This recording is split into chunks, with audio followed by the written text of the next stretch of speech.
Rachel, here we finally are. 4.5 years and 4 different visas later.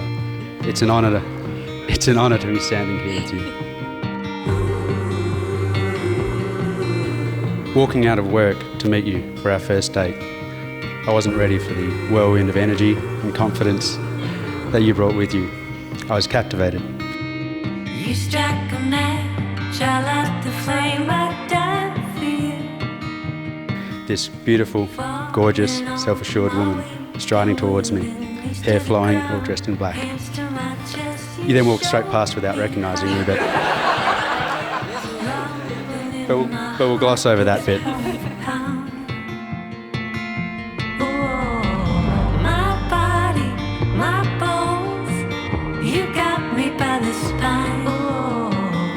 I didn't fall in love with you right away. In fact, I almost didn't notice you when we first met. But then you chased me down, we laughed, drank, ate late into the night. We did the whole song and dance, but neither of us wanted the night to end. The next day, I knew you were the one I was going to marry. I used to jump on and off trains, I'd never stay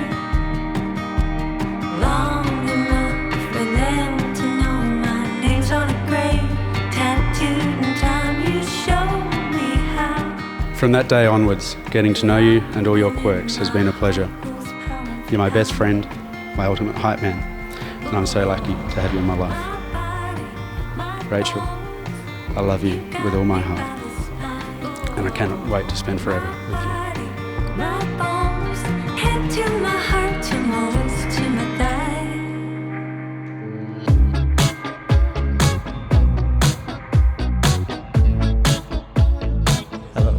Hello.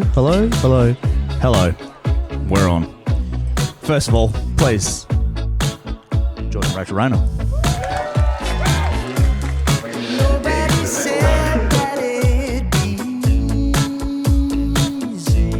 George and Rachel's relationship started while I was living in Sydney. So while I didn't get to spend much time with her at the beginning, I had a very good impression of how George spoke of her, that she was a fantastic person. So when George asked me at the end of 2020 to be a witness for their de facto submission, I felt privileged to do so.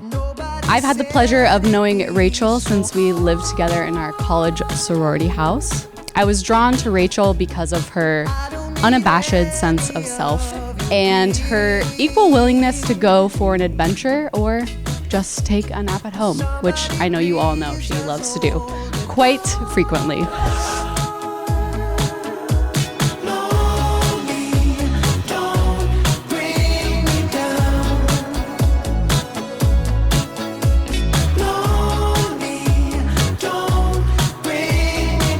And for example, she moved to Australia from California, but she will also pull an Irish exit from her own hens. She has many talents. They made the decision to postpone their de facto submission, and 1 year later, George asked me to re-sign my witness documents with the correct date and the durations of their relationship. I decided that I got on well with Rach and George enough and assumed that they would review it again. I thought I might add a bit of creative flair. I didn't receive any feedback on my little joke, so I reached out to George one day and asked how they were going with the submission. To which he replied, "All good, mate. We submitted a few weeks back. Cheers for that." Shit.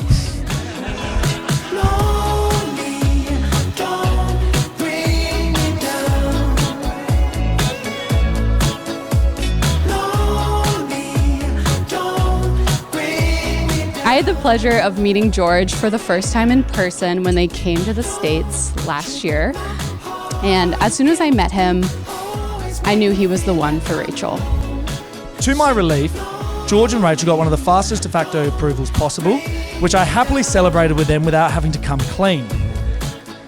So I thought tonight I would bring up my de facto submission witness statement, which is here. Here we go.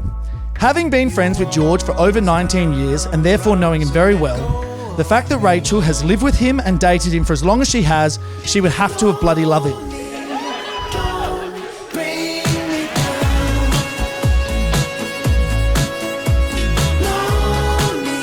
I'd end this by saying that I wish you two a lifetime of happiness, but I don't need to because I know that you already have one.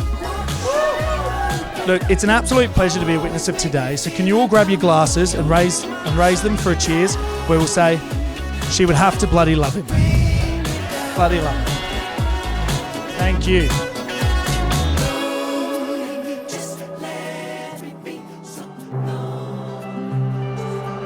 I took a walk in California in the rain. Knew I'd never be the same again. So, here we go. Now we'll get down to the nuts and bolts of things. Firstly, welcome everyone here. I think this has been a spectacular, sensationally wonderful evening. It's a star, feather riding in the wind. Gonna see it carry to the end. So about 5 years ago, Rachel had a couple weeks off from work to come on vacation. And so she chose Australia. And when she returned home, she confided in me that she had fallen in love with Perth and she wanted to find a way back. And she did. And it was soon after her arrival that she met George. And as she said, she knew this was the person she wanted to marry. I watch the sunsets through the eyes.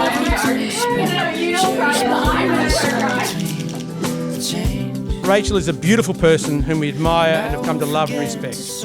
The beauty of seeing Rachel and Doug, then turning around and seeing George crying, because that's what I want of my boy.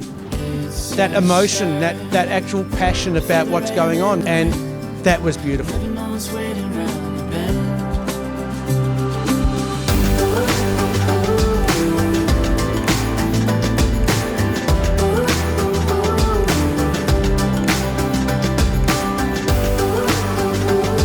George, you are kind and gentle and caring and really have done such a phenomenal job taking care of our daughter.